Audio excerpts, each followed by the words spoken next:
Price allot. ஆன்மீக நெடுஞ்சாலை என்றால் என்ன, அதன் ஆசீர்வாதங்கள் யாவை என்பதை பார்க்கலாம்.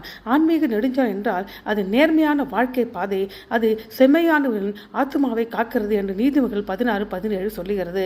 தேவனுக்கு பிரியமான வாழ்க்கை நிந்தைக்கு அப்பாற்பட்டதாக இருக்கும். அது மற்றவர்களுக்கு சாதகமாகவும் எதிரிகளை நிராயுதபாணி ஆக்கவும் உதவுகிறது. இரண்டாவது, அது பரிசுத்த பாதை என்றும் மீட்கப்பட்டவர்கள் மட்டும் அது நடப்பார்கள் என்றும் ஏசாயா 35:8 சொல்லுகிறது.